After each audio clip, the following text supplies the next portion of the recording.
चलो बच्चों, तो कैसे हो सब लोग? बढ़िया ना? रिवीजन चल रहा है ना बरोबर? कुछ चेंजेस हो, कुछ अपडेट करना हो तो बताओ। देखो भाई, रिवीजन के अंदर है ना, जो जो चीज़ों का पहले रिवीजन बन रहा है या बन चुका है, तो उसका मैं री अपलोड नहीं कर रहा हूँ। मैं हर रोज मेरी व्हाट्सएप चैनल पे और यूट्यूब के कम्युनिटी पोस्ट पर, साथ में इंस्टाग्राम और फेसबुक पे, उन सब पे मैं लिंक अपडेट कर रहा हूँ रेगुलर, कि आज का ये शेड्यूल है तो वो वीडियो आप यहाँ से देख सकते हो, अगर इसमें डाउट है तो ये वीडियो यहाँ से देख सकते हो। ऐसे मैं रेगुलरली लिंक अपडेट कर रहा हूँ उस पर। तो अगर कहीं पर भी कुछ मिस्टेक हो तो आप वो लिंक में चले जाओ या मेरे व्हाट्सअप चैनल पे आ जाओ।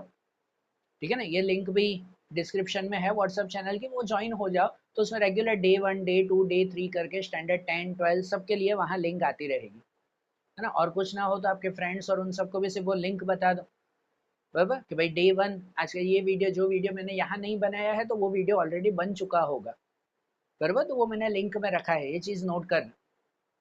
और कुछ अगर चेंजेस करना हो या कुछ अपडेट करना हो तो मुझे बताओ। ठीक है ना? देखो भाई, फिर से बोल रहा हूँ, आपके रिजल्ट के लिए वर्क कर रहे हैं। आपका रिजल्ट मुझे बहुत अच्छी तरह से चाहिए। खुद को मोटिवेट करो, मजबूत बनाओ खुद को कि नहीं भाई, मुझे इस बार जो है वो 100% मार्क्स चाहिए। फिर से बोल रहा हूँ, 100% इतने मार्क्स मुझे चाहिए। खुद को मजबूत बना लो, तो उसके हिसाब से काम करो। फिर 3 दिन हो गए रिवीजन में, अभी भी अटक हो रही हो तो फिर से शुरू कर दो, मन मजबूत बनाओ। कोई भी हो, टाइम टेबल फॉलो नहीं हो रहा है तो ये सोचो कि रिवीजन कंप्लीट होना चाहिए। मैंने टाइम बनाया कि 10 से 12 में ये पढ़ना है, और बाय चांस उस वक्त नहीं पढ़ रहे हैं तो और कोई टाइम पे पढ़ो, पर जो रोज का शेड्यूल है उसे कंप्लीट करो कैसे भी। ठीक है? तो चलो, 3 दिन हो गए हैं, आज फोर्थ डेट हम लोग शुरू करते हैं। फोर्थ डे की बात करें तो आज का शेड्यूल हमारा क्या है? तो आज के शेड्यूल में जो रोज का अकाउंट हमें पढ़ना है, उसमें सेकंड चैप्टर का 7 और 8 इलस्ट्रेशन है। हमने 6 तक पूरे किए ना इससे पहले, तो 7 8 इलस्ट्रेशन। रेगुलर स्टेटिस्टिक में देखें तो उसमें भी वेटेज एवरेज मेथड आज कंप्लीट करनी है। कल वेटेज एवरेज मेथड के इलस्ट्रेशन और एक्सरसाइज के सम किए थे, आज फाइनल एक्सरसाइज के क्वेश्चन देखने हैं। और उसके साथ ओसी और इंग्लिश का रेगुलर सब्जेक्ट है, ओसी में सेकंड चैप्टर देखना है, और इंग्लिश में जो है वो 1 2 3 उसके क्वेश्चन आंसर्स। कल टेक्स्ट बुक रीडिंग आप लोगों ने की होगी, नहीं की हो तो कर लेना। देखो भाई, फुल मार्क्स चाहिए ना तो ये सब मेहनत करनी पड़ेगी। उस वक्त आप ऐसा सोच, ये कौन करे, रहने दो ना, अरे ये क्या है, ठीक है ना, ये तो सर बोलते रहते हैं, इसमें कोई चीज़ नहीं है, तो फिर रहने दो यार। मैं 100 आउट ऑफ 100 लेकर आने हैं तो यार थोड़ी इतनी मेहनत तो करनी पड़ेगी। आ रहा है ना ध्यान? चलो, आज का ये शेड्यूल आप लोगों को करना है, जिसमें ये अकाउंट का इस वीडियो में हम लोग कंटिन्यू करें कि अकाउंट का इलस्ट्रेशन करना है ना, तो 7th वाला इलस्ट्रेशन देखें। देखो, आपकी टेक्स्ट बुक साथ में रखो। तो आपकी टेक्स्ट बुक में 7th वाला इलस्ट्रेशन देखते हैं कि उसमें दिया है ना, पारेख और मेहता, वो दोनों पार्टनर्स हैं, उनके रिलेटेड ट्रायल बैलेंस और एडजस्टमेंट दिए हुए। ये सिंपल क्वेश्चन है, आपकी टेक्स्ट बुक का सिंपल क्वेश्चन। हाँ, 8th वाला इलस्ट्रेशन वो थोड़ा ट्विस्टेड इलस्ट्रेशन। 7 जितना सिंपल है, 8 थोड़ा ट्विस्ट है। ठीक है, तो चलो पहले 7th वाला समझते हैं। सिंपल इलस्ट्रेशन और सिंपल एडजस्टमेंट है। पहले एडजस्टमेंट अगर देख लें तो जैसे दिया हुआ क्लोजिंग स्टॉक 1,05,000 का है, नॉर्मल क्लोजिंग स्टॉक दिया हुआ है, नॉर्मल एंट्री करेंगे ना। कहाँ पे? एक ट्रेडिंग अकाउंट के क्रेडिट में, दूसरा बैलेंस शीट के एसेट्स में, कोई काउंटिंग नहीं है, सीधा ये क्लोजिंग स्टॉक लिखना है। दूसरा है purchase bill of 15,000 is receive from creditor but not recorded, कि परचेज का बिल मिला, मतलब परचेज किया है 15,000 का पर लिखना भूल गए, तो ठीक है, परचेज को लिख देंगे, आगे भी आ चुका है। परचेज कहाँ लिखते हैं? तो एक तो ट्रेडिंग अकाउंट के डेबिट में परचेज में प्लस करते हैं, लिखना रह गया तो परचेज में प्लस करेंगे ना। यहाँ परचेज होगा हमारा, देखो परचेज 4 लाख का है, तो उस 4 लाख में ये 15,000 ऐड होगा, अनरिकॉर्डेड परचेज, बराबर। एक ट्रेडिंग के डेबिट में परचेज में प्लस होगा, लिखते जाना बेटा, मैं यहाँ नहीं लिख रहा हूँ। और दूसरा, बैलेंस शीट की लायबिलिटी में क्रेडिटर में प्लस होगा। पता है ना, परचेज का दूसरा इफेक्ट कहाँ जाता है हमारा? क्रेडिटर्स में जाता है। तो दूसरा, बैलेंस शीट की लायबिलिटी में क्रेडिटर्स यहाँ होंगे ना, देखो क्रेडिटर है 50,000, उसमें प्लस करो ये अनरिकॉर्डेड परचेज 15,000। तो ये सेकंड एडजस्टमेंट, दो एंट्री, एक परचेज में प्लस, एक क्रेडिटर में प्लस। फिर थर्ड में देखें कि recoverable claim of insurance company settle for 2,000। हाँ चलो, ये एक समझना कि रिकवरेबल क्लेम है इंश्योरेंस कंपनी के 2,000 पे सेटल हुए। देखो यहाँ कुछ है रिकवरेबल क्लेम, हाँ देखो डेबिट में है कि रिकवरेबल क्लेम 5,000। इसका मतलब ये कि हमने इंश्योरेंस कंपनी पे 5,000 का क्लेम रखा। भाई कोई चीज का नुकसान हुआ होगा, शायद सामान जल गया, कोई टूट गया, कि कोई भी चीज का इंश्योरेंस, और हमने क्लेम रखा 5,000 कि भाई कंपनी हमें 5,000 देगी, बरोबर। पर कोई इश्यू हुआ होगा और कंपनी ने वो सेटल कर दिया 2,000 में। क्या दिया हुआ, रिकवरेबल क्लेम सेटल हो गए 2000 में। मतलब हमने डिमांड की थी कंपनी से कि हमें 5000 मिलना चाहिए लॉस के, पर कंपनी ने 2000 ही दिए, तो बाकी के 3000 गए, लॉस हो गया हमारा, बरोबर ना। तो कंपनी के 2000, ये जो 5000 है, 5000 में से 2000 कंपनी दे रही है, बाकी का 3000 लॉस में। अरे बात ध्यान, तो इसकी दो एंट्री करेंगे कि एक 2000 की एंट्री करेंगे, कंपनी ने जो है वो ये 2000 रुपए उन्होंने सेटल किए हैं, बराबर, ये मिले हैं 2000, तो एक ये 2000 हमारा कैश में प्लस होगा। कहाँ कैश में प्लस होगा, तो बैलेंस शीट के एसेट्स में, यहाँ पे कैश होगा ना हमारा, कि कैश बैलेंस है, हाँ देखो कैश और बैंक है 12000 का, उस 12000 में वो 2000 प्लस होंगे कि कंपनी ने 2000 दिए, बराबर। ध्यान देना यहाँ पे 5000 है, वो 5000 कहीं नहीं लिखने, उसको दो टुकड़ों में लिखना है कि 5000 में से 2000 मिल रहे हैं, तो वो 2000 कैश में प्लस होगा कि 2000 मिल गए, बाकी के 3000 तो मिलने वाले नहीं है, तो वो 3000 प्रॉफिट एंड लॉस के डेबिट में लिखेंगे कि लॉस ऑफ रिकवरेबल क्लेम, ठीक है ना। प्रॉफिट एंड लॉस के डेबिट में 3000 लिखेंगे, loss on recoverable claim 3000 rupees, ठीक है। तो ये एडजस्टमेंट समझना भाई कि कंपनी को हमने बोला था 5000 मिलने चाहिए, पर कंपनी ने 2000 ही दिए हैं, तो 2000 रुपए वो कैश में प्लस होगा बैलेंस शीट के एसेट्स में जाके, और 3000 नहीं दिए वो प्रॉफिट एंड लॉस के डेबिट में लिखेंगे, लॉस ऑन रिकवरेबल क्लेम, ठीक है ना। ये 5000 सेटल, ये 5000 की अलग कहीं एंट्री नहीं करनी, हो रहा है क्लियर, ध्यान में रखना। फिर है नंबर 4 कि from the advertisement suspense account written off 50% as a advertisement expense of current year. देखो एडवर्टाइजमेंट सस्पेंस अकाउंट बनाया है, यहाँ पे होगा, हाँ देखो एडवर्टाइजमेंट सस्पेंस अकाउंट 9000 का है।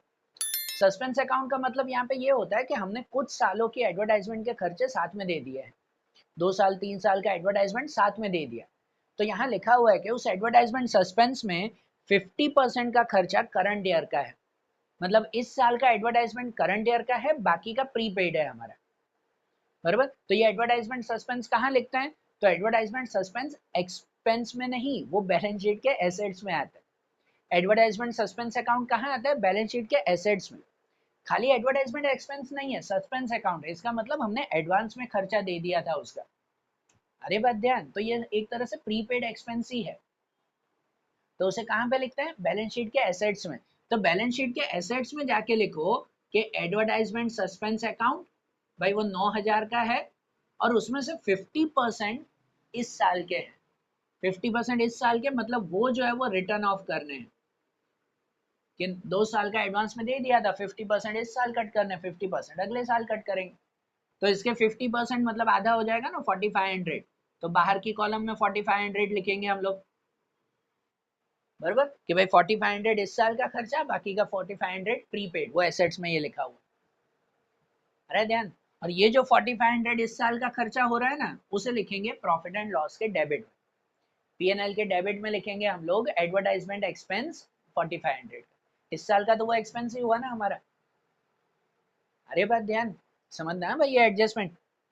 उसके बाद अगर देखो तो दिया हुआ provide depreciation at 5% on furniture fitting and office equipment as per straight line method. ये ध्यान दो कि हमें फर्नीचर फिटिंग और ऑफिस इक्विपमेंट पे स्ट्रेट लाइन मेथड पे काउंट करना है। तो स्ट्रेट लाइन मेथड मतलब क्या, ये 11th में आती थी कि स्ट्रेट लाइन मेथड मतलब ये होता है कि जो कॉस्ट वैल्यू होती है ना, उस कॉस्ट वैल्यू के परसेंटेज निकाल के डेप्रिसिएशन गिनना है, बराबर ना, किसके, कॉस्ट वैल्यू के परसेंटेज, बराबर। इसलिए देखो जो फर्नीचर और ऑफिस पे गिनना है ना, तो यहाँ ब्रैकेट में आपको कॉस्ट प्राइस भी दी गई है उसकी। तो जैसे फर्नीचर पे 5% हमें गिनना है, तो वो बाहर 23,000, वो 23,000 के 5% नहीं गिनने हैं, ये जो कॉस्ट प्राइस 30,000 है ना, उसके 5% गिनने। स्ट्रेट लाइन मेथड मतलब एक बार जो कॉस्ट वैल्यू डिसाइड हो गई उसके अकॉर्डिंग ही हर बार होता है, बराबर। तो 30,000 के 5% लिखना 23 है, पर उसमें से काउंट 23 के 5% नहीं करने, 30,000 के। मतलब लिखेंगे कैसे कि हम लोग एसेट्स में लिखते हैं, और एसेट्स में लिखते हैं ना कि भाई furniture and fittings, Baba furniture fittings भाई कितनी है वैल्यू, बाहर वैल्यू 23,000 है, तो बैलेंस शीट के एसेट्स में बैलेंस तो 23 का ही लिखेंगे, और उस पर जो डेप्रिसिएशन गिनना है 5% का, 5% है ना डेप्रिसिएशन उस पर, हाँ। लेकिन स्ट्रेट लाइन मेथड से तो इसके 5% नहीं निकालने हैं, कॉस्ट वैल्यू के 5% निकालने, लिखना यही है, तो 5% इसके नहीं, कॉस्ट प्राइस कितनी है 30,000, तो 30,000 के 5% लिखेंगे 1500 रुपीज, बराबर। फिर यहाँ पे माइनस हो जाएगा कितना 21,500 ये फर्नीचर फिटिंग्स में, और ये जो 1500 का डेप्रिसिएशन हुआ उसे लिखेंगे हम प्रॉफिट एंड लॉस के डेबिट में कि डेप्रिसिएशन ऑन फर्नीचर फिटिंग्स। बराबर। और देखो ऑफिस इक्विपमेंट पे भी वैसे ही गिनना है ना 5%, तो ऑफिस इक्विपमेंट 15,000 बाहर 10,000, तो वैल्यू 10,000 लिखेंगे, पर 10,000 के 5% नहीं, 5% किसके गिनने, कॉस्ट वैल्यू 15,000 के। बराबर, मतलब इसी के ही नीचे लिखेंगे सपोज कि भाई ऑफिस इक्विपमेंट बाहर लिखेंगे, मतलब कॉलम में लिखेंगे 10,000 रुपए, और उसके ऊपर जो डेप्रिसिएशन 5% गिनना है वो इसके 5% नहीं, 15,000 के 5%, तो उसके 5% कितने हो जाएंगे 750 रुपीज, तो यहाँ अमाउंट बचेगी 9,250। बराबर। और ये जो हुआ 750 रुपीज का डेप्रिसिएशन उसे लिखेंगे हम लोग कहाँ पर, तो प्रॉफिट एंड लॉस के डेबिट में, डेप्रिसिएशन ऑन ऑफिस इक्विपमेंट। बराबर। ये एक एडजस्टमेंट इस सम का खाली अलग है, ध्यान देना। जब लिखा होगा स्ट्रेट लाइन मेथड से डेप्रिसिएशन गिनना है तो डेप्रिसिएशन कॉस्ट वैल्यू का लिखना है, ये वैल्यू बाहर की बुक वैल्यू, पर यहाँ वैल्यू लिखी जाती है कॉस्ट वैल्यू के परसेंटेज। अरे बात ध्यान ध्यान में रखना है इसे। फिर उसके बाद नंबर 6 है कि 1000 paid in advance for insurance premium. ठीक है, इंश्योरेंस प्रीमियम का 1000 एडवांस में दिया है, मतलब प्रीपेड है, तो प्रीपेड तो माइनस करते हैं ना हम कि यहाँ इंश्योरेंस प्रीमियम होगा, देखो इंश्योरेंस प्रीमियम 9,000 है हमारा, है कि नहीं, तो ये 9,000 रुपीज प्रॉफिट एंड लॉस के डेबिट में लिखेंगे इंश्योरेंस प्रीमियम, और माइनस प्रीपेड करेंगे उसमें से 1,000 ही है ना प्रीपेड, हाँ, कि प्रीपेड 1,000 रुपीज, और जो प्रीपेड एक्सपेंस है या प्रीपेड इंश्योरेंस है कहाँ लिखेंगे, बैलेंस शीट के एसेट्स में। कोई भी एक्सपेंस अगर एडवांस में दिया हुआ है तो वो एसेट साइड पे लिखते हैं हम लोग। अरे बात ध्यान ध्यान रखना। फिर 7 में कि 12% interest is receivable on tender deposit, कि टेंडर डिपॉजिट पे 12% इंटरेस्ट मिला है। बराबर, तो टेंडर डिपॉजिट आगे होगा ना, देखो टेंडर डिपॉजिट है 110 16 6,000 का। अच्छा क्या होता है टेंडर डिपॉजिट, टेंडर डिपॉजिट एक तरह से है ना इन्वेस्टमेंट टाइप, पर यहाँ इन्वेस्टमेंट पूरा नहीं, टेंडर उसे कहते हैं कि सपोज कोई कंपनी का कोई गवर्नमेंट का कॉन्ट्रैक्ट लेना हो तो हम उसको पहले टेंडर भेजते हैं। एक एग्जांपल से चलो समझा रहा हूँ कि सपोज सरकार को जो है वो शहर में नई ब्रिज बनानी है, नई पुल बनानी है, तो उसके लिए सीमेंट चाहिए, आयरन एंड स्टील चाहिए, मजदूर चाहिए, बहुत कुछ होता है। तो कोई सीमेंट कंपनी थी, सरकार ने गवर्नमेंट ने न्यूज़पेपर में ऐड दे दी कि हमें ब्रिज बनानी है तो उसके लिए सीमेंट की जरूरत है, बताओ कौन कैसे सीमेंट दे रहा है। तो भाई सपोज हमारे शहर में 10 सीमेंट कंपनी है, तो हर सीमेंट कंपनी सरकार को टेंडर भेजती है, टेंडर मतलब एक तरह का कोटेशन भेजती है कि आपको इतना सीमेंट चाहिए ना, हम इतने रुपए किलो के हिसाब से देंगे, हम इतने रुपए में देंगे। दूसरी कंपनी कहेगी हम इतने रुपए में सीमेंट देंगे, तीसरी कहेगी हम इतने रुपए में सीमेंट देंगे। 10 लोगों ने टेंडर भेजा, ये टेंडर एक तरह का प्रपोजल होता है। बराबर, फिर सरकार नक्की करती है कि 10 में से किसको देना है, किसका प्राइस कम है, किसकी क्वालिटी अच्छी है, सरकार वैसे टेंडर पास करती है। समझ आ रही है बात, है ना। अच्छा अब जब कंपनी टेंडर भेजती है ना तो उसके साथ कुछ डिपॉजिट रखती है। सपोज मैंने अगर गवर्नमेंट को टेंडर दिया है, मैंने सरकार को बोला कि मैं 10 लाख रुपए में आपको सीमेंट दूंगा, तो वो 10 लाख के कुछ परसेंटेज, सपोज जो है वो 10% भी हो, तो 1 लाख रुपए मैं सरकार को पहले डिपॉजिट रखूंगा। क्या पता मैं सरकार को वादा करूं, उसके बाद जो वो गुम हो जाऊं, तो फिर सरकार को सीमेंट ही ना दूं तो वो तो परेशान हो जाएंगे ना कि यार हमने तो इस कंपनी को सिलेक्ट किया, अब ये प्रोवाइड ही नहीं कर रहे। इसलिए कंपनी, सॉरी गवर्नमेंट कंपनी से डिपॉजिट रखवाती है कि कहीं कंपनी भाग न जाए, उसे टेंडर डिपॉजिट कहते हैं। अरे बात ध्यान। और अगर सरकार जिस कंपनी को सिलेक्ट करती है ना, तो वो डिपॉजिट है, पैसे वापस मिलेंगे ना, तो वो विथ इंटरेस्ट मिलेंगे। मैंने अगर सरकार को 1 लाख रुपए डिपॉजिट रखवाए हैं, इसका मतलब फ्यूचर में वो 1 लाख रुपए वापस मिलेंगे। जब मैं सामान दूंगा तो 1 लाख मुझे वापस मिल जाएगा उसका, है ना, सामान के पैसे तो मिलेंगे, 1 लाख भी मिलेगा वो जो डिपॉजिट रखा था, और विथ इंटरेस्ट। डिपॉजिट जितने भी महीने का रखा हो, 6 महीने, 3 महीने, 12 महीने, उसका इंटरेस्ट भी मिलेगा। समझे टेंडर क्या, तो टेंडर एक तरह का प्रपोजल, उसका डिपॉजिट रखना पड़ता है। तो यहाँ वही है कि टेंडर डिपॉजिट इन्होंने कोई 6,000 का रखा है, और यहाँ लिखा हुआ है कि 12% इंटरेस्ट उस पर मिलेगा। तो टेंडर डिपॉजिट है ना इन्वेस्टमेंट है, हम लोग इन्वेस्टमेंट पे लिखते हैं, मतलब बैलेंस शीट के एसेट्स में लिखते हैं। तो बैलेंस शीट के एसेट्स में ही लिखेंगे कि टेंडर डिपॉजिट कितना है 6,000 रुपए, और उसके ऊपर प्लस इंटरेस्ट मिलेगा हमें, कितना इंटरेस्ट मिल रहा है 12%। लेकिन कुछ मंथ भी है यहाँ पे 110 है, 110 मतलब क्या हो जाता है कि 6 महीने का इंटरेस्ट। तो मतलब कि इसके 12% 6 महीने का गिनना है, 12% गिनो तो कितने हो जाते हैं 720 रुपीज, उसका हाफ कर दो 6 महीने का, तो मतलब 360 रुपीज का इंटरेस्ट मिलेगा। मिलेगा ना, माइनस थोड़ी प्लस होगा। तो मतलब यहाँ पे अमाउंट हो जाएगी 6360 रुपीज, बराबर। ये बैलेंस शीट के एसेट्स में लिखेंगे इतनी टेंडर डिपॉजिट। और ये जो 360 हमें मिले ना, ये 360 हमारी इनकम हो गई, इतना ब्याज मिला। तो उसको कहाँ लिखते हैं, तो balance sheet sorry profit and loss account के क्रेडिट में। ये एसेट्स में लिखा ना, ये इनकम है, तो प्रॉफिट एंड लॉस के क्रेडिट में लिखेंगे interest on tender deposit 360 rupees. आई बात ध्यान, टेंडर डिपॉजिट क्या होता है, क्लियर हो रहा है ना माइंड में, ध्यान में रखना। फिर उसके बाद है कि discounted bill of 2000 was dishonored on 33/17 which was earlier discounted in the bank। Okay, ये भी देखो कि डिस्काउंटेड बिल है पर वो डिसऑनर्ड हो गया। अच्छा, डिस्काउंटेड बिल क्या कहते हैं, चलो ये भी थोड़ी थियरी समझ लो। क्या आपको ध्यान है, बिल रिसीवेबल होता है। बिल रिसीवेबल मतलब कि हमने कोई डेप्टर को सामान सेल किया था, पैसे सामान बेचा था, और वो पैसे देने वाला है कुछ 2 महीने बाद, तो उसका एक पक्का बिल बना लेते हैं। ठीक है, पक्का बिल क्या, हाँ भाई वो 2 महीने बाद इसके पैसे देगा ही, ये बिल रिसीवेबल होता है ना। बिल रिसीवेबल है ना, लीगल डॉक्यूमेंट है। मतलब सामने वाला अगर 2 महीने बाद पैसे नहीं दे रहा तो हम उस पर केस भी कर सकते हैं, हमारी इच्छा, हम केस कर सकते हैं। मुझे किसी से लेने, मैंने किसी को सामान बेचा, उसने कहा कि 2 महीने बाद पैसे दूंगा, तो मैंने एक बिल रिसीवेबल बना लिया, पक्का लीगल बिल गवर्नमेंट स्टैम्प के साथ। अच्छा, अब ऐसा होता है कि ये जो गवर्नमेंट स्टैम्प के साथ बिल होता है ना, तो ये हम बैंक से डिस्काउंट करवा सकते हैं, मतलब कि बैंक से हम एडवांस में पैसे ले सकते हैं। अब सामने वाला के मैंने 10,000 रुपए लेने हैं, वो 2 महीने बाद देने वाला है, पर मुझे अभी जरूर है, तो वो तो 2 महीने बाद देगा, तो मैं बैंक के पास जा सकता हूँ, बैंक को बोल सकता हूँ कि वो सामने वाला 2 महीने बाद पैसे देने वाला है, देखो लीगल डॉक्यूमेंट भी है, बिल रिसीवेबल, तुम मुझे पैसे दे दो फिलहाल, कि तुम मुझे 10,000 दे दो, वो 10,000 फिर जो है वो तुम उससे ले लेना 2 महीने बाद, या वो 2 महीने बाद देगा तो मैं आपको दे दूंगा। ठीक है ना, तो हम बैंक से एडवांस में ले सकते हैं पैसे, उसके चार्जेस लेती है बैंक, पर हम ले सकते हैं। तो यहाँ वही हुआ कि इसका जो ऑनर होंगे उन्होंने बैंक से एडवांस में लिए थे, पर जब 2 महीने बाद उससे पैसे लेने की बारी आई तो उसने पैसे दिए नहीं, वो बिल डिसऑनर्ड हो गया। यहाँ वही है ना कि bill discounted, discounted bill of 2000 was dishonoured. Discounted bill मतलब मैंने बैंक से डिस्काउंट कर लिया, उधार ले लिया था हमने, बरोबर, लेकिन अब वो डिसऑनर्ड हो गया।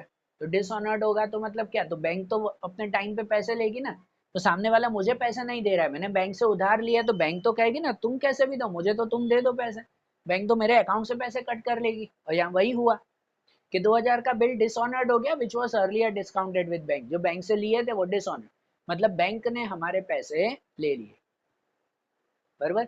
डिसऑनर्ड हो जाए शॉर्ट में कहो, ये तो थियरी हुई, शॉर्ट में कहो बिल डिसऑनर्ड हो गया मतलब हमारे बैंक में से पैसे कट हो गए, बैंक चुपचाप हमसे ले लेती है, तो तुम्हें मिले कि ना मिले तुम तो हमें दे दो भाई। ठीक है ना, तो बैंक ने तो हमसे ले लिए पैसे, तो इसलिए इसकी एक एंट्री कहाँ आएगी, तो वो बैंक बैलेंस में से माइनस होगा, कैश या बैंक बैलेंस में से माइनस होगा। आगे था ना कैश एंड बैंक बैलेंस, उसमें हमने बताया 2000 प्लस भी किया था इंश्योरेंस के, बराबर, तो वो कैश एंड बैंक बैलेंस थे ना, उसमें वो प्लस किया था, अब ये 2000 रुपए माइनस भी करना है, 2000 रुपए क्या करना है माइनस, कैश और बैंक बैलेंस एसेट्स में माइनस होगा।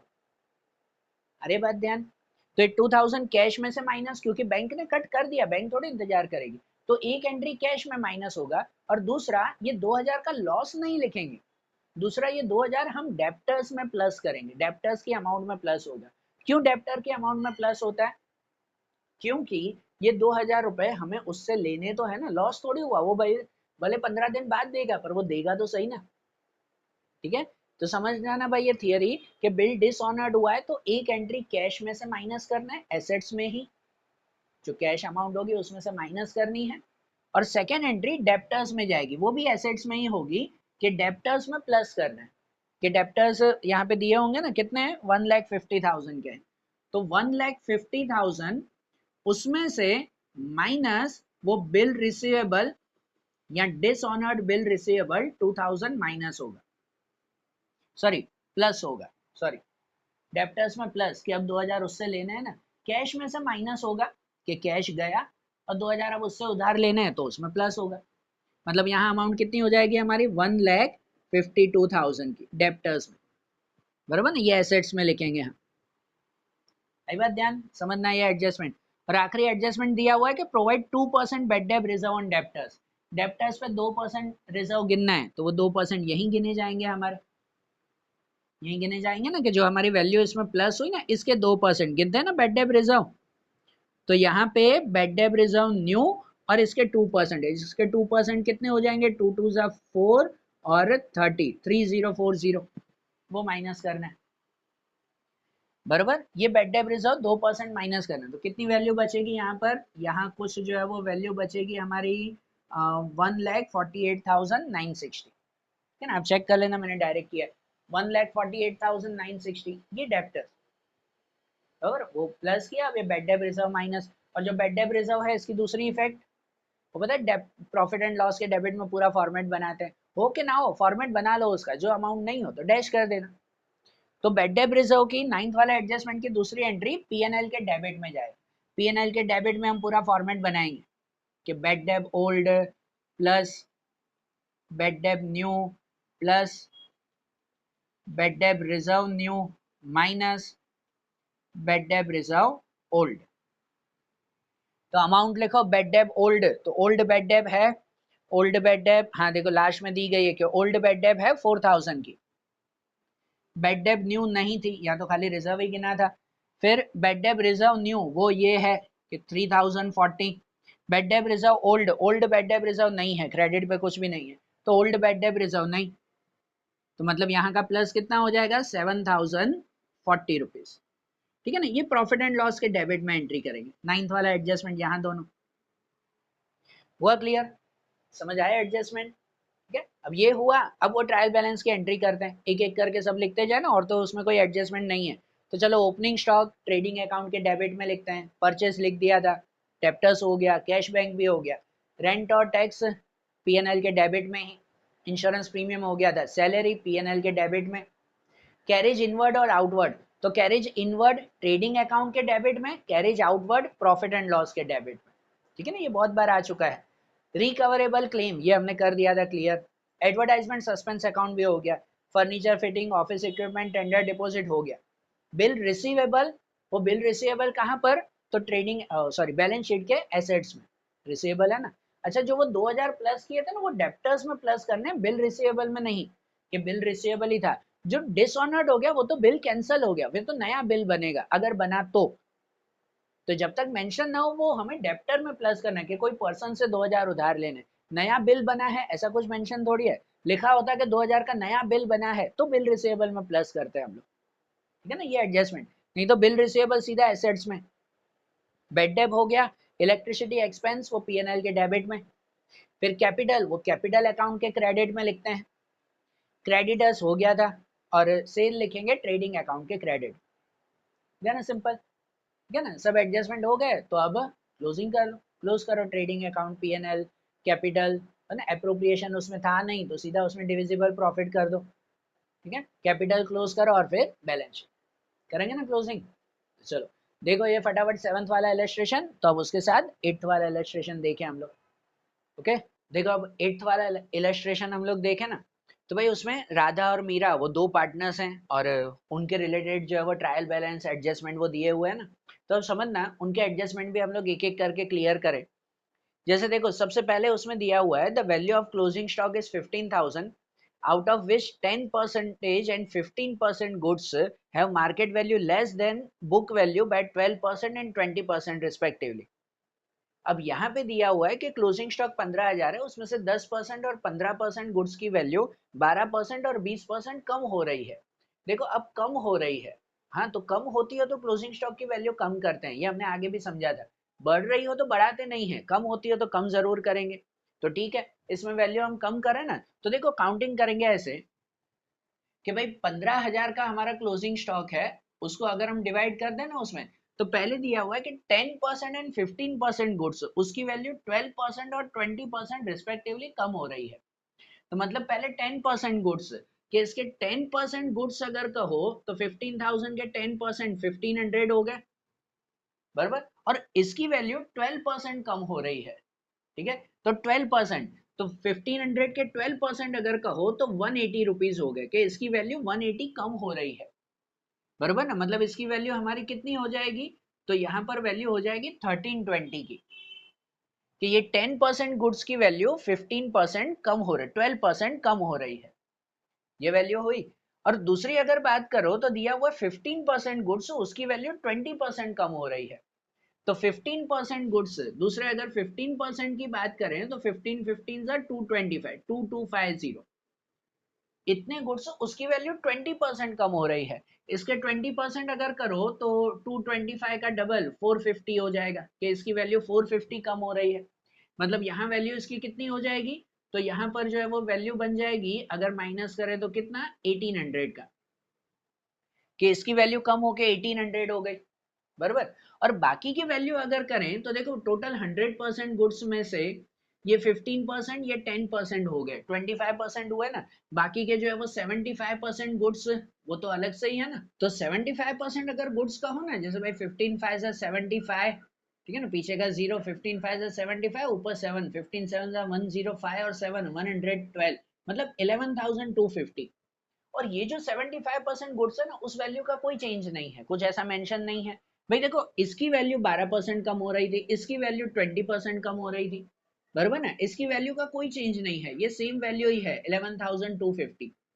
मतलब जो न्यू क्लोजिंग स्टॉक हमारा हुआ ना, वो न्यू क्लोजिंग स्टॉक कितना बनेगा, ये न्यू वैल्यू का प्लस, कि न्यू वैल्यू यहाँ पर हो गई 1320 प्लस 1800 और प्लस 11250। मतलब न्यू वैल्यू अगर आप लोग गिनो तो वो न्यू वैल्यू कितनी हो जाएगी 14370 की। ये हमारा न्यू क्लोजिंग स्टॉक हुआ, 14370 चेंज होने के बाद इतना आएगा ना, ठीक है ना। इसकी एंट्री हमें करनी है। और क्लोजिंग स्टॉक की एंट्री कहां पर करेंगे, तो एक ट्रेडिंग अकाउंट के क्रेडिट साइड पे और दूसरा बैलेंस शीट के एसेट्स में, वहां पे लिखेंगे ना 14370, ये हमारा क्लोजिंग स्टॉक। अरे बात ध्यान, ठीक है ना, ये पहला एडजस्टमेंट ध्यान देना। फिर सेकंड की अगर बात करें, लिखा हुआ stationery stock as on 31/3/17 rupees 500। देखो स्टेशनरी स्टॉक वो इतना बचा है, भाई पूरे साल में स्टेशनरी यूज की होगी, साल के आखिरी दिन 31/3/17 को 500 रुपए का स्टेशनरी स्टॉक बच गया। अच्छा स्टेशनरी स्टॉक की कहाँ एंट्री करते हैं, नोट करना, एक आध सम में भी ऐसा ये है पॉइंट, कि स्टेशनरी स्टॉक आखिरी दिन पे कुछ भी बचे ना, तो एक तो उसको बैलेंस शीट के एसेट्स में लिखते हैं, क्योंकि है तो स्टॉक ही हमारा। पहली एंट्री लिखो आप बैलेंस शीट के एसेट्स में, ठीक है, कि स्टेशनरी स्टॉक 500 रुपीज। और इसकी दूसरी एंट्री करते हैं कि स्टेशनरी स्टॉक को आखिरी दिन पे स्टेशनरी एक्सपेंस में से माइनस करते हैं, कि पूरे साल का इतना एक्सपेंस हमने गिना होगा, लेकिन आखिरी दिन पे 500 रुपए बच गए हैं हमारे, तो अगले साल नया साल जब शुरू होगा तो उसमें 500 रुपए का कम खर्चा करना पड़ेगा ना, बरोबर ना। इसीलिए जब स्टेशनरी का स्टॉक बच जाए ना, तो उसको स्टेशनरी एक्सपेंस में से माइनस करते हैं। एक एंट्री होगी आपकी बैलेंस शीट के एसेट्स में, स्टेशनरी स्टॉक करके लिखो 500 रुपए, और दूसरा स्टेशनरी एक्सपेंस, आगे होगा आपका स्टेशनरी एक्सपेंस कहीं पे, हाँ देखो उसमें स्टेशनरी स्टॉक है, अच्छा स्टेशनरी परचेज भी है, वो भी दिया हुआ है, फिर तो फिर उसका पूरा एक फॉर्मेट बन जाएगा हमारा, ठीक है ना, इसका पूरा फॉर्मेट बनेगा। तो देखो जो 500 रुपए हैं उसकी एक एंट्री तो वही रहेगी आपकी, कहां पर, बैलेंस शीट के एसेट्स में, कि वो स्टेशनरी स्टॉक है 500 रुपए का। बाकी दूसरी एंट्री पीएनएल में, पीएनएल अकाउंट के डेबिट साइड पे एंट्री करना, कि स्टेशनरी का जो है वो पूरा एक फॉर्मेट बनेगा, स्टेशनरी का पूरा एक फॉर्मेट, जहां पूरे एक फॉर्मेट में हम लोग ऐसे लिखेंगे कि भाई स्टेशनरी के लिए उसका ओपनिंग स्टॉक कितना है, हमने परचेस कितना किया पूरे साल में, प्लस परचेस और माइनस लास्ट में क्लोजिंग स्टॉक कितना है, बाकी का हमारा पूरे साल का एक्सपेंस होगा। पीएनएल के डेबिट में ऐसा स्टेशनरी का फॉर्मेट बना है, जब सभी दिया हुआ हो, देखो यहाँ पे दिया भी हुआ है स्टेशनरी स्टॉक 1416, मतलब ये ओपनिंग स्टॉक हुआ हमारा, फिर उसके बाद स्टेशनरी परचेज भी है, और आखिरी एडजस्टमेंट में दिया हुआ है कि भाई बाकी का जो है वो स्टॉक भी इतना बचा है, मतलब बाकी का पूरे साल का हमारा खर्चा है, वो स्टेशनरी एक्सपेंस करके हम ये फॉर्मेट बनाएंगे, कि भाई जब साल शुरू हुआ था तो हमारे पास स्टेशनरी का ओपनिंग स्टॉक वो 200 रुपए पड़ा था, 200 रुपए है ना, 200 का ओपनिंग स्टॉक। फिर परचेज के पूरे साल में हमने स्टेशनरी खरीदी वो 1000 रुपए की, और साल के आखिरी में आखिरी दिन पे जो एडजस्टमेंट में दिया हुआ है वो क्लोजिंग स्टॉक स्टेशनरी का 500 रुपए पड़ा है हमारे पास।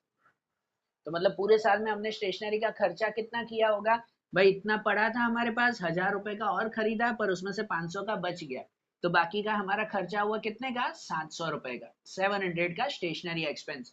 ये पीएनएल के डेबिट में एंट्री करेंगे हम लोग, बराबर। और जो बैलेंस शीट के एसेट्स में, उसमें तो खाली वही क्लोजिंग स्टॉक, जो एडजस्टमेंट की अमाउंट है ना 500 रुपए, वही दो एंट्री करते हैं।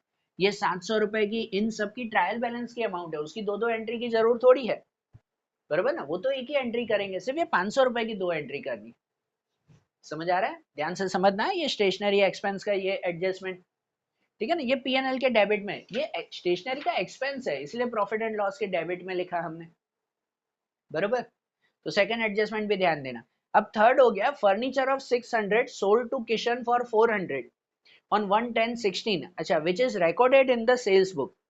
अब यहाँ पर है कि फर्नीचर 600 रुपए का है, हमने किशन को 400 में बेच दिया, 200 रुपए का लॉस हुआ, पर गलती से उसको हमने सेल बुक में लिख दिया है। देखो ये गलती हो गई। जब गलती हो जाए ना, तो ऐसी ऐसे जो है वो एडजस्टमेंट की ऑलमोस्ट 4 एंट्री होती है, कि हमें गलती सुधारनी पड़ेगी, उसकी 2 एंट्री करनी पड़ेगी, और फिर जो सही एंट्री है उसकी भी 2 एंट्री करनी पड़ेगी, बराबर। कि फर्नीचर 600 का फर्नीचर 400 में बेच दिया हमने, ठीक है ना, और जो गलती से सेल बुक में लिख दिया। तो सबसे पहले तो हम गलती सुधारते हैं। सबसे पहले क्या करते हैं, गलती से, देखो 4 एंट्री करनी है ना, नोट करना कि पहली एंट्री होगी सेल में गलती से लिख दिया है हमने, ठीक है, तो सेल में से माइनस, सेल कहाँ पे लिखते हैं हम, ट्रेडिंग अकाउंट के क्रेडिट में। आपको यहाँ पे सेल दिया गया होगा ना, देखो परचेस सेल है, सेल है 32,000 का, 32,000 का, तो ट्रेडिंग अकाउंट के क्रेडिट में लिखो कि सेल्स 32,000, और उसमें से माइनस फर्नीचर सेल लिखेंगे, कि गलती से फर्नीचर सेल इसमें लिख दिया। देखो 600 का फर्नीचर 400 में बेचा है, तो सेल में हमने 400 ही गलती से लिखे हैं, बरोबर, जितने में बेचा वही हम अमाउंट लिखेंगे ना। तो गलती से यहाँ पे 400 लिख दिए हैं, तो वो 400 माइनस करेंगे सेल में से, पहली एंट्री ये होगी, बरोबर। तो यहाँ पे माइनस करें तो कितना बचेगा, 31,600 बचेगा। और एक चीज होती है कि जब हम सेल में से माइनस करते हैं, तो उसकी दूसरी इफेक्ट डेप्टर्स में देते हैं, तो दूसरे डेप्टर में से भी माइनस करना पड़ेगा। जो गलती हुई उसे सुधारने की भी तो 2 एंट्री करनी पड़ेगी ना। सेल में गलती से माइनस, गलती से लिख दिया तो माइनस, तो वही डेप्टर में से भी माइनस, सेल की सेकंड इफेक्ट तो देनी ही पड़ेगी हमें, इसलिए उसकी दूसरी एंट्री कहाँ आएगी, डेप्टर्स में, बैलेंस शीट के एसेट्स में, उसमें डेप्टर्स लिखेंगे। यहाँ पर हैं डेप्टर्स, देखो रिसीवेबल एंड पेएबल्स करके है, कि और कोई डेप्टर या क्रेडिटर अलग से हैं, नहीं दिए हुए, तो मतलब ये रिसीवेबल और पेएबल वही हमारे डेप्टर और क्रेडिटर हुए ना, जिनसे रिसीव करने वो हमारे डेप्टर्स हो गए, ठीक है ना। तो यहाँ पे रिसीवेबल है, कितने हैं, 16,000 के हैं, डेबिट साइड पे हैं, वो हमारे डेप्टर्स हुए, बराबर। और तो कोई डेप्टर्स का अलग से नहीं दिया हुआ है, तो वो हमारे डेप्टर्स, तो भले रिसीवेबल लिखो या डेप्टर्स लिखो, उसमें 16,000, ठीक है। कहाँ पे लिखेंगे दूसरी एंट्री, बैलेंस शीट के एसेट्स में, कि डेप्टर 16,000, उसमें से माइनस करेंगे फर्नीचर सेल, गलती से फर्नीचर सेल कर दिया वही 400 का, तो डेप्टर्स बचेंगे हमारे 15,600 के।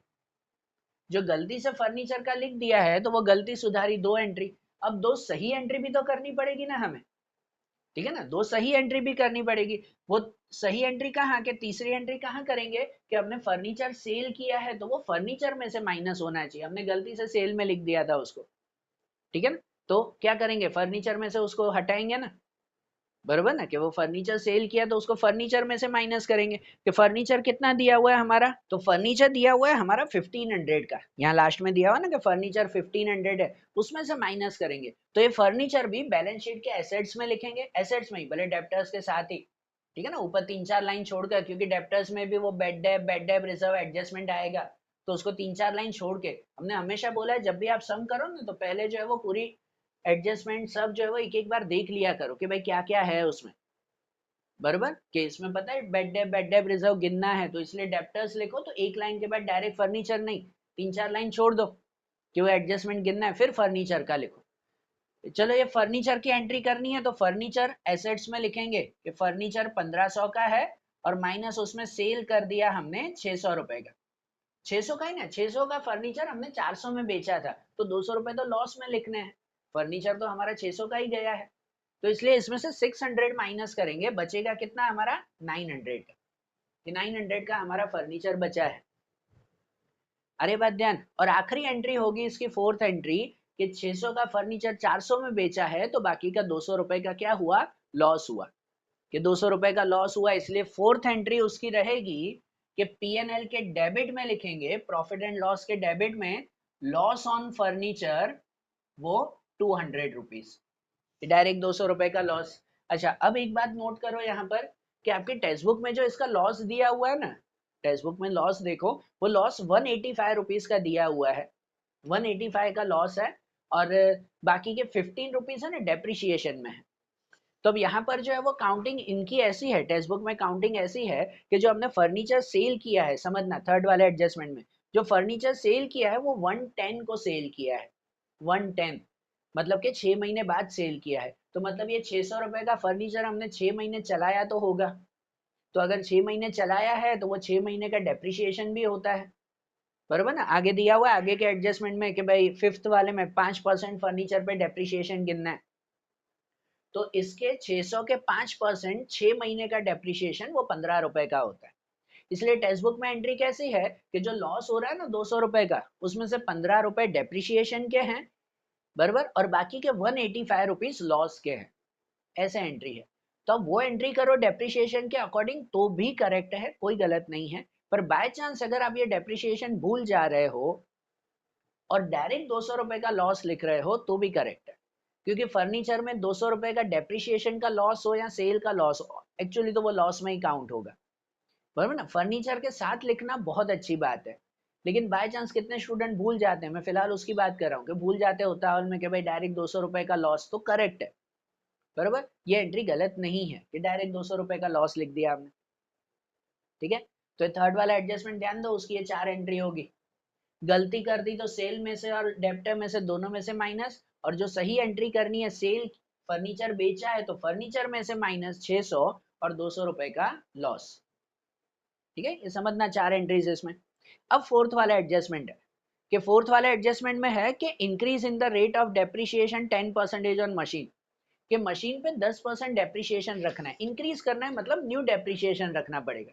तो यहाँ कुछ फर्नीचर का पुराना डेप्रिसिएशन भी होगा, है यहाँ पर कि मशीन का, सॉरी मशीन का देखो यहाँ पे मशीन दिया हुआ, मशीन ऑफिस की 8325 और प्लस उसमें डेप्रिसिएशन भी है 675 का।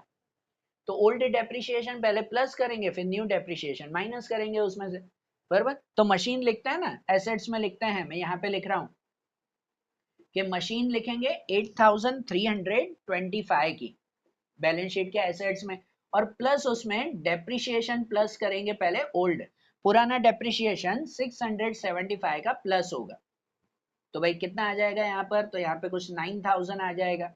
फिर उसमें से माइनस डेप्रिसिएशन करेंगे न्यू, कि न्यू डेप्रिसिएशन करेंगे हम लोग, कितना देना है 10% रखना है ना, इंक्रीज करना है मतलब नया 10%, तो इसके 10% मतलब 900 का डेप्रिसिएशन करेंगे, तो बाहर वैल्यू आएगी 8100 की।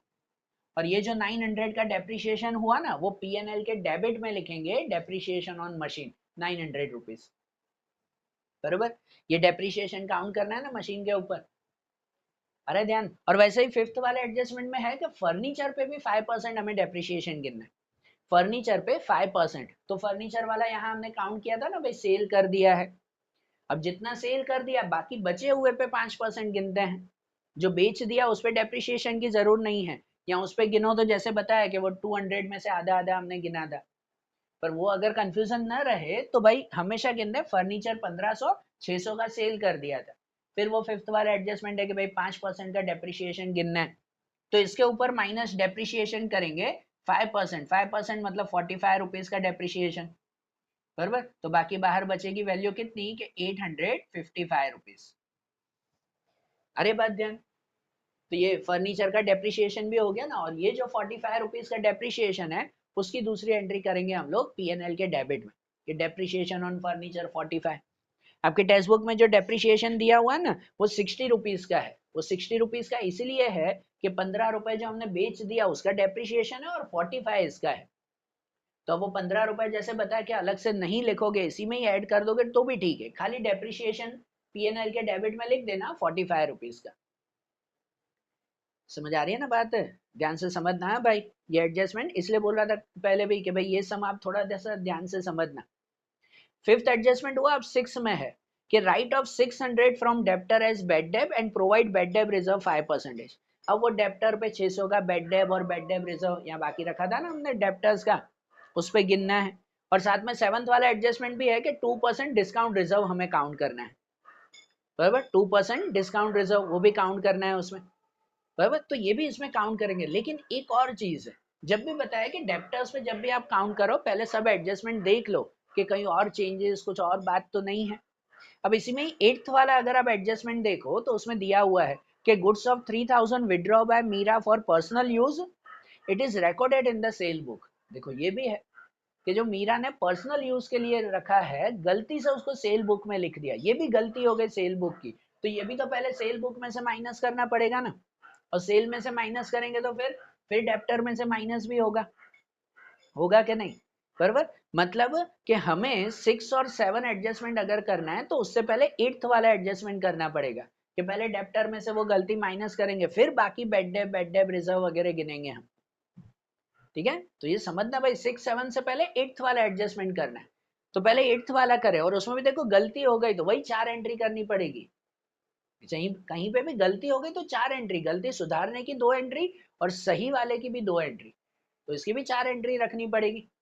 समझना कि 8th वाला एडजस्टमेंट पहले कि 3000 विड्रॉ किए हैं, गलती से सेल बुक में लिख दिया, तो पहली एंट्री तो वही कि गलती से सेल में लिख दिया था तो सेल में से माइनस करना पड़ेगा कि भाई यहाँ पर जो सेल हमने लिखा ही था ना उसमें फर्नीचर भी गलती से लिख दिया था, उसी में से ही और माइनस होगा ड्राइंग्स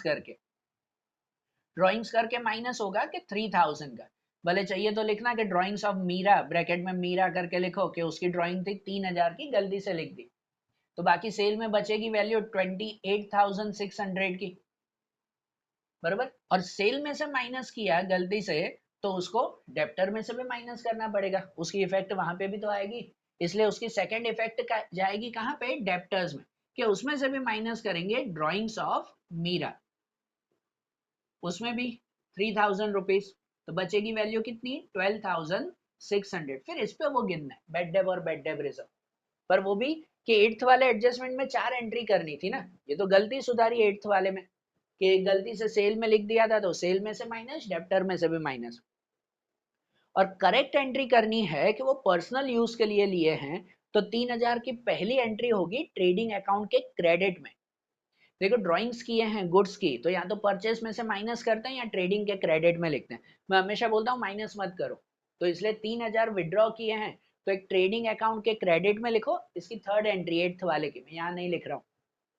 तो ट्रेडिंग अकाउंट के क्रेडिट में के ड्राइंग्स ऑफ मीरा 3000 रुपीज, और पार्टनर ने ड्राइंग्स की है तो इसलिए उसकी दूसरी एंट्री, फोर्थ एंट्री आएगी कैपिटल अकाउंट में। कैपिटल अकाउंट के डेबिट में लिखो ड्राइंग्स और मीरा में 3000 रुपीज, बरोबर। ये 8th वाले एडजस्टमेंट की 4 एंट्री है, समझना। सेल में से माइनस तो डेप्टर में से भी माइनस, और करेक्ट करने के लिए ड्राइंग्स की है तो एक ट्रेडिंग अकाउंट के क्रेडिट में कि ड्राइंग्स ऑफ मीरा, और एक कैपिटल अकाउंट के डेबिट में कि ड्राइंग्स और मीरा में लिखेंगे 3000। और ये बात क्लियर, समझना भाई ये ट्विस्टेड क्वेश्चन। तो चलो ये हो गया उसमें। अब उसके बाद अब जो हम 6 और 7 वाला एडजस्टमेंट पेंडिंग रखा था वो कि डेप्टर्स के ऊपर बेड डेब रिजर्व हमें गिनना है, बराबर। तो डेप्टर्स इतने बचे ना 12,600 एसेट्स में, उस पे गिनेंगे, ठीक है ना, ये रफ कर रहा हूँ।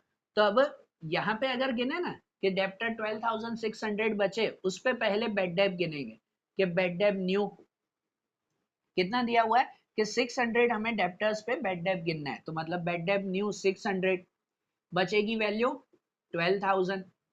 फिर उस पे बेड डेब रिजर्व कि बेड डेब रिजर्व न्यू कि बेड डेब रिजर्व कितनी है, 5% रखनी है, तो इसके 5% मतलब 600 की बेड डेब रिजर्व हो जाएगी, तो 600 मतलब बचेगा 11,400 रुपीज, बराबर। और फिर 7th वाला एडजस्टमेंट भी है कि 2% डिस्काउंट रिजर्व भी रखना है, तो 2% का डिस्काउंट रिजर्व मतलब, और यहाँ पर डिस्काउंट रिजर्व न्यू 2%, इसके 2% करें तो 228 हो जाएगा ना, 114 का डबल।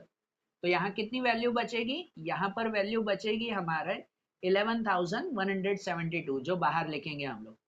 ये डेप्टर का फॉर्मेट बना है हमारा, अरे बात ध्यान।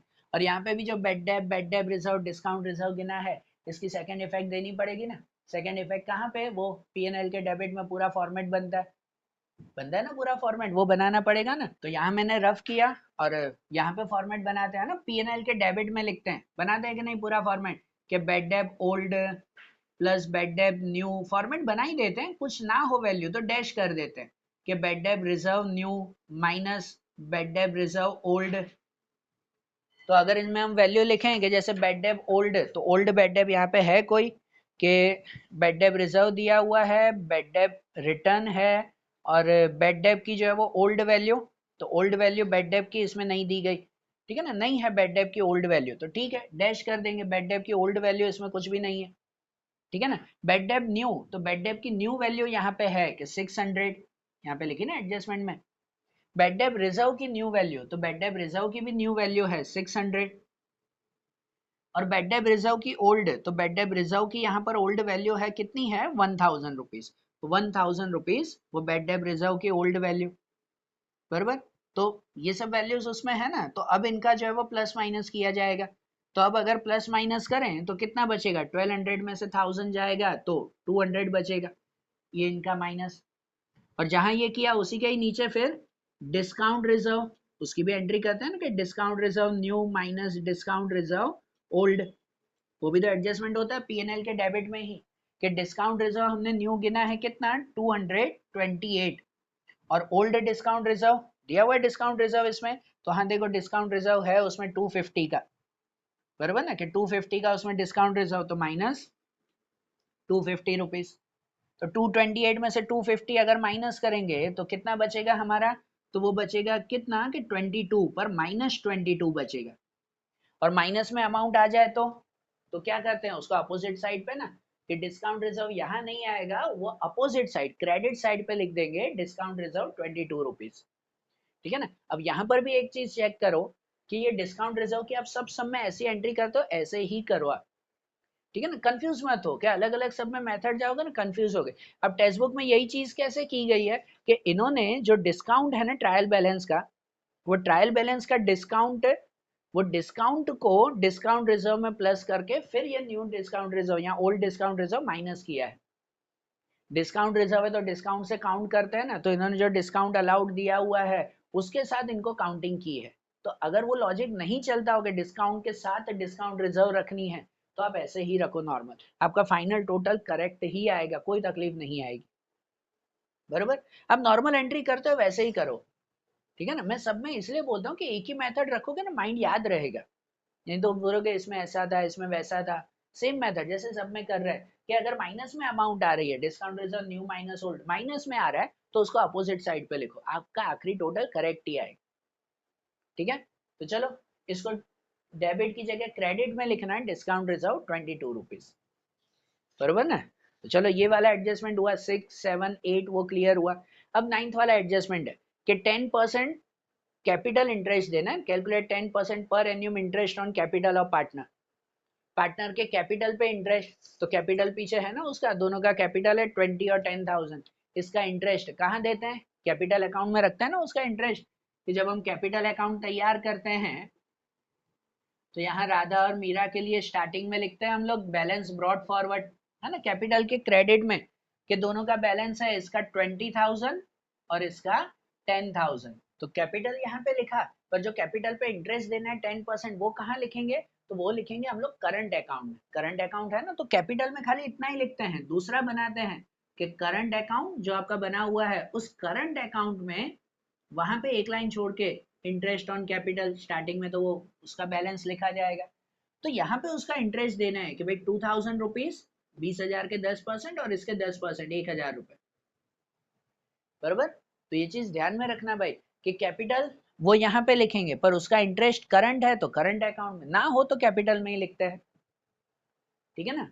और इस इंटरेस्ट की दूसरी एंट्री कहाँ, तो दूसरी एंट्री एप्रोप्रिएशन के डेबिट में, एप्रोप्रिएशन के डेबिट में लिखेंगे इंटरेस्ट ऑन कैपिटल, दोनों की वैल्यू, अरे बात ध्यान समझना है इसे। और फिर जो 10th वाला एडजस्टमेंट दिया हुआ है कि 2000 annual salary will be given to Radha for her active participation in business, कि 2000 की उसको सैलरी देनी है, तो पार्टनर को सैलरी देनी है, तो एक तो आएगा एप्रोप्रिएशन के डेबिट में, लिखना है एप्रोप्रिएशन के डेबिट में सैलरी राधा ₹2000 सैलरी ब्रैकेट में राधा 2000 और पार्टनर को सैलरी देनी है ना, तो दूसरी एंट्री कहाँ, करंट अकाउंट में। कैपिटल में एक ही एंट्री रहती है, सिर्फ यही। तो दूसरी करंट अकाउंट में एंट्री करेंगे कि सैलरी और राधा में ₹2000, बराबर। ये एडजस्टमेंट क्लियर हुआ ना, ध्यान से समझना भाई, ये सब एडजस्टमेंट चाहिए तो दोबारा आप लोग काउंट करना उसे, तो ध्यान से समझना। अब ये हो गया, अब हम लोग ट्रायल बैलेंस की एंट्री करें। अब ट्रायल बैलेंस में सिंपल सिंगल सिंगल एंट्री करेंगे। तो सबसे पहले कैपिटल अकाउंट वो लिख दिया था। करंट अकाउंट है, राधा का डेबिट में है, मीरा का क्रेडिट में है, तो अब वैसे ही लिखना। करंट अकाउंट को करंट अकाउंट में हम बैलेंस लिखते हैं ना, लिखते हैं ना बैलेंस ब्रॉड फॉरवर्ड, कि बैलेंस ब्रॉड फॉरवर्ड अगर राधा का डेबिट में दिया हुआ है तो उसका डेबिट में लिखो 5,000 रुपए, और वहीं बैलेंस ब्रॉड फॉरवर्ड कि इसका क्रेडिट में दिया हुआ है तो क्रेडिट में लिखो 1,000 रुपए, बराबर, जिसका जिस साइड पे हो। फिर परचेस एंड सेल है तो परचेस एंड सेल लिख दिया, सेल लिखा था। परचेस बाकी हो तो ट्रेडिंग अकाउंट के डेबिट में, परचेस 15,000 का। रिसीवेबल और पेएबल, रिसीवेबल लिख दिया था वो डेप्टर्स में, पेएबल हमारे क्रेडिटर्स हुए तो बैलेंस शीट की लायबिलिटी में लिख दो, ठीक है ना, जो क्रेडिट वाली अमाउंट है वो। मोटर कार वो तो वहीं पे, ठीक है ना, कहाँ पे, बैलेंस शीट के एसेट्स में। फिर गुड्स रिटर्न है, डेबिट क्रेडिट दोनों में दिए हुए हैं, तो जो डेबिट वाले हैं वो हमारा सेल्स रिटर्न है, ट्रेडिंग अकाउंट के डेबिट में ही लिखो। और जो क्रेडिट वाले हैं वो हमारे परचेस रिटर्न है, वो ट्रेडिंग अकाउंट के क्रेडिट में ही लिखो, ठीक है। फिर उसके बाद सन्ड्री एक्सपेंस वो पीएनएल के डेबिट में। Then provident fund and contribution to provident fund, ये पहले भी आया था एक। प्रोविडेंट फंड जो वर्कर के लिए हम लोग साइड में पैसे रखते हैं, ये हमारी लायबिलिटी है, वर्कर जब रिटायर होगा तब उसको पैसे देंगे, तो इसलिए प्रोविडेंट फंड वो बैलेंस शीट की लायबिलिटी में लिखते हैं ना, क्रेडिट वाली अमाउंट, क्रेडिट की अमाउंट होती है 4,000 रुपए, वो प्रोविडेंट फंड बैलेंस शीट की लायबिलिटी में। And contribution to provident fund, जो हम कंट्रीब्यूशन देते हैं भाई वर्कर को, उसके तो पैसे पड़े हैं, थोड़ा हमने भी अपनी तरफ से दे दिया, तो वो कंट्रीब्यूशन टू प्रोविडेंट फंड 200 रुपए डेबिट वाले वो पीएनएल के डेबिट में लिखेंगे। बैलेंस शीट बोल रहा था पर प्रॉफिट एंड लॉस के डेबिट में, कंट्रीब्यूशन हमारा एक्सपेंस है, प्रोविडेंट फंड लायबिलिटी में, कंट्रीब्यूशन वो प्रॉफिट एंड लॉस के डेबिट में, हमारा एक्सपेंस।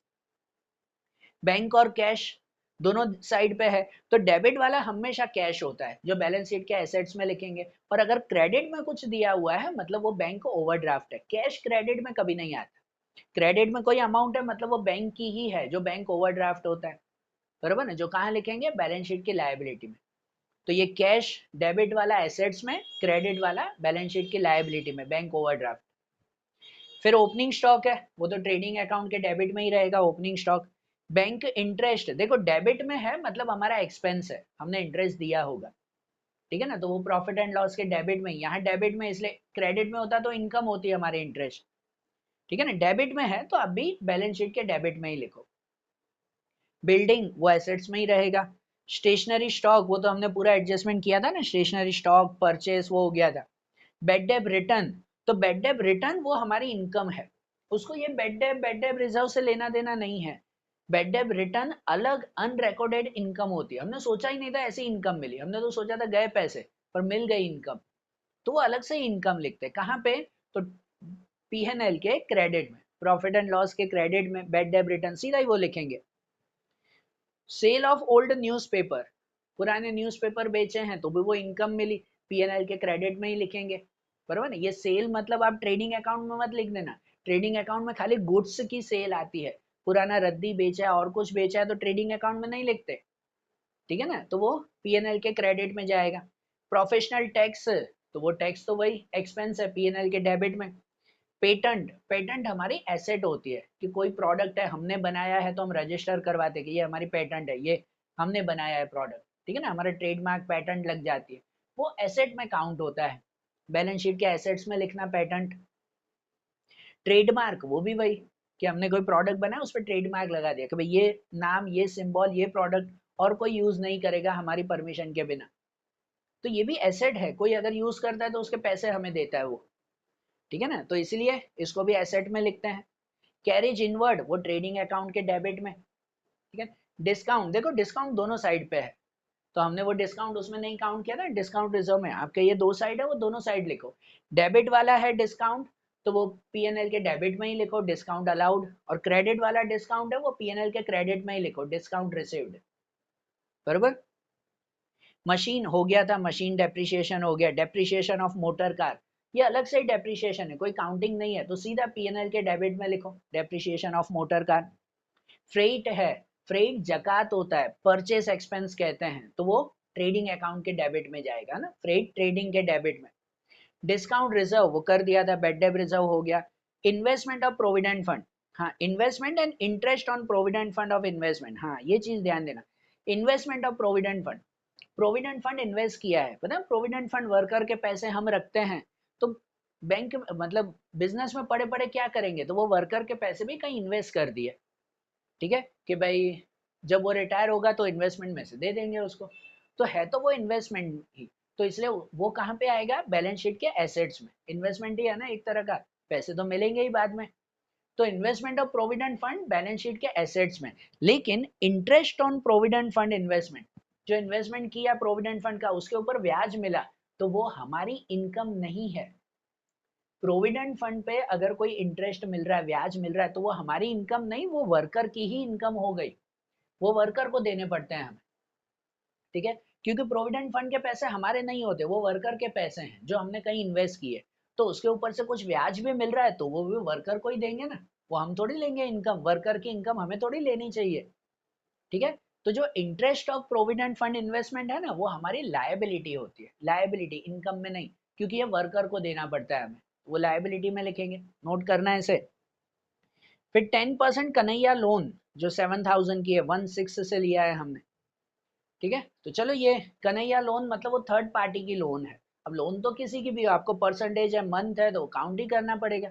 लोन कहाँ पे लिखते हैं, लायबिलिटी में, तो बैलेंस शीट की लायबिलिटी में लिखो कि 9% कन्हैया लोन 7,000, और उसके ऊपर इंटरेस्ट गिनना पड़ेगा हमें, कि अगर इंटरेस्ट काउंट करो तो देखो 7,000 की लोन है, 9% मतलब 9/100 होगा, और 1/6 से है, 1/6 से मतलब कितने महीने हो गए हमारे, 10 महीने का हो गया, है ना, 10 महीने, 6 से काउंट करो, तो 6 7 8 9 10 11 12, फिर उसके बाद 1 2 3, 10 महीने हो गए, मतलब 10 महीने का ब्याज उसको देना है, 10/12, कितना हो जाएगा, अगर 3 से कट करो, ये 4 हो जाएगा, ये 3 हो जाएगा, 0 0 यहाँ यहाँ कट, 4 से इसको कट करो तो 4 1 जा 30 बचेगा, 4 7 जा बराबर 20 बचेगा, तो 5 जा, और इसको 3 से मल्टीप्लाई करो, 3 5 जा 15, ऊपर 1, 21 और 22, ऊपर 2 और 3 और 5, 525 का इंटरेस्ट, आप तो कैलकुलेटर में कर लो फटाफट से, 525 का इंटरेस्ट लेना है उसको, बराबर। तो जो लायबिलिटी में लिखा ना आपने कि कन्हैया लोन 7,000, उसमें करो प्लस इंटरेस्ट 525 रुपीज, ठीक है ना, लायबिलिटी में। और जो ये 525 का इंटरेस्ट आया उसकी एंट्री कहाँ, तो पीएनएल के डेबिट में, नुकसान ही है ना, एक्सपेंस है हमारा इंटरेस्ट, तो पीएनएल के डेबिट में लिखो इंटरेस्ट ऑन लोन 525, बराबर, ध्यान में रखना। फिर अच्छा नीचे इंटरेस्ट ऑन लोन भी दिया हुआ है, सॉरी मैंने रीड ही नहीं किया, कि 315 का इंटरेस्ट ऑन लोन है भी हमारा, तो मतलब जो लोन है उसके ऊपर इतना इंटरेस्ट हम दे चुके हैं, तो 525 में से 315 का इंटरेस्ट हम दे चुके हैं, तो फिर चेंज यहाँ पे हो जाएगा कि 210 रुपए का इंटरेस्ट सिर्फ हम लायबिलिटी में गिनेंगे, फिर से सॉरी मैं चेंज करवा रहा हूँ, कि जो लायबिलिटी में आपने कन्हैया लोन 7,000 प्लस इंटरेस्ट किया था 525, तो 525 का प्लस नहीं होगा, वहां इंटरेस्ट आएगा 210 का ही, बैलेंस शीट में जितना बाकी हो वही लिखते हैं हम, कि 210 रुपए बाकी है, वो उसमें प्लस करेंगे, बराबर। और बाकी जब प्रॉफिट एंड लॉस के डेबिट में लिखोगे तो वहां पूरी अमाउंट लिखते हैं, वहां तो पूरा ही खर्चा है, जितना दिया जितना बाकी है, तो प्रॉफिट एंड लॉस के डेबिट में लिखना इंटरेस्ट ऑन लोन ये पूरा ही 525 चाहिए, तो ब्रैकेट में लिखना कि 325 दे चुके हैं, 210 बाकी है। अरे बात ध्यान, फिर से लायबिलिटी में इंटरेस्ट सॉरी लोन 7,000 की प्लस इंटरेस्ट 210 रुपए जितना बाकी है, ठीक है ना, और पीएनएल के डेबिट में, तो पीएनएल के डेबिट में पूरी अमाउंट 525 पूरा ही इस साल का इंटरेस्ट, ठीक है ना, ध्यान में रखना है भाई। फिर इंश्योरेंस प्रीमियम है, अच्छा देखो इंश्योरेंस प्रीमियम में भी है उसमें कि out of which premium of 400 is for the year ending 36, देखो इंश्योरेंस प्रीमियम यहाँ 600 का है, पर वो दिया हुआ कि 600 रुपए में से 400 रुपए 36 तक के हैं, 36 मतलब हम ये लिख रहे हैं 31/3 को, 31 मार्च ना, और ये प्रीमियम भरा हुआ है 36 तक का, मतलब कि 3 महीने का प्रीपेड है, बराबर, प्रीपेड इंश्योरेंस है। तो कितना प्रीपेड है, तो भाई जितना प्रीपेड है ना उसमें दिया हुआ है कि 400 रुपए का प्रीमियम वो 36 तक का है। फिर देखो इंश्योरेंस होता है ना, तो कितनी बार बिजनेस अलग अलग चीजों का इंश्योरेंस लेके रखते हैं, किसी के 100 रुपए का प्रीमियम होगा, किसी के 200 का होगा, किसी का 400 का होगा, ऐसे होगा, टोटल 600 रुपए का है। तो उसमें दिया हुआ है कि इनमें से कोई 400 रुपए का प्रीमियम है जो 36 तक का भरा हुआ है, मतलब 3 महीने का एडवांस भरा हुआ है। तो वो प्रीपेड 3 महीने का कितना है, तो वो 400 रुपए के 3 महीने का गिनेंगे हम 3/12 से। 400 रुपए पूरे साल का प्रीमियम, तो उसके 3 महीने का कितना हुआ, तो 3 महीने का अगर आप गिनो तो वो 100 रुपए हो गया हमारे। 100 रुपए हो गया ना कि भाई 3 4 = 12, डिवाइड 4 करो, 100 रुपीज। तो 100 रुपीज का इंश्योरेंस प्रीपेड है। प्रीपेड क्या करना पड़ता है, माइनस ना। तो पीएनएल के डेबिट में लिखते हैं कि इंश्योरेंस 600 रुपए, टोटल तो 600 ही ना सब मिलाकर, इंश्योरेंस 600 रुपए पीएनएल के डेबिट में माइनस प्रीपेड करेंगे 100 रुपीज। 100 रुपए उसमें से प्रीपेड है, कोई एक इंश्योरेंस के होंगे वो जो प्रीपेड है, बराबर। और जो 100 प्रीपेड है उसकी दूसरी एंट्री कहाँ, तो उसकी दूसरी एंट्री बैलेंस शीट के एसेट्स में, कि प्रीपेड एक्सपेंस हो गया हमारा, प्रीपेड इंश्योरेंस एसेट्स में लिखना 100 रुपीज। ठीक है भाई, देखो बहुत सारे ट्विस्ट इसमें, ये एडजस्टमेंट है, ध्यान से समझना। ना समझ पड़े तो मुझे जो है वो कमेंट में फिर से बताओ, फिर से कोई अगर पॉइंट ना ध्यान आता हो तो। चलो उसके बाद सैलरी वेजेस है। सैलरी वेजेस कहाँ, पीएनएल के डेबिट में। पहले नाम सैलरी दिया हुआ है ना, इसलिए पीएनएल के डेबिट में। पहले नाम वेजेस होता ना तो ट्रेडिंग अकाउंट के डेबिट में लिखते। तो सैलरी वेजेस पीएनएल के डेबिट में। फर्नीचर हो गया था। डेड स्टॉक वो एसेट्स में, भी जो नया सामान बिकता हो या कुछ ऐसे पड़ा हुआ है पुराना अनयूज्ड जो है वो स्टॉक, वो डेड स्टॉक है। अच्छा डेड स्टॉक है तो स्टॉक ही, इसलिए बैलेंस शीट के एसेट्स में ही लिखते हैं। और आखिरी में डैमरेज। डैमरेज परचेज एक्सपेंस है, कि भाई ट्रांसपोर्ट के बाद कुछ नुकसान हो रहा है, क्या हो रहा है, एक्सपेंस हो रहा है, वो सब डैमरेज में होता है। परचेज एक्सपेंस है ट्रेडिंग अकाउंट के डेबिट में आएगा वो डैमरेज, बरोबर। समझे बात, सब एंट्री करो फिर क्लोज करो सब एक एक account, trading, PNL, appropriation, capital, current, balance sheet, सब अकाउंट क्लोज करो उसे अच्छी तरह से, बरोबर ना। चलो कुछ ना ध्यान आता हो तो मुझे कमेंट में फिर से बताओ, हम ट्राई करते हैं कुछ। ठीक है, और ये वाला सम करो, 7 8 इलस्ट्रेशन आज देखा, अब दूसरा जो आपका स्टेट का है, ठीक है ना, कि स्टेट का जो रिवीजन है वो देखते हैं। अकाउंट का रिवीजन हार्ड है अगर ये सम, तो स्टेट का रिवीजन आज बहुत ईजी है आपका, वो फटाफट से देख लो फिर। ठीक है, चलो, थैंक यू।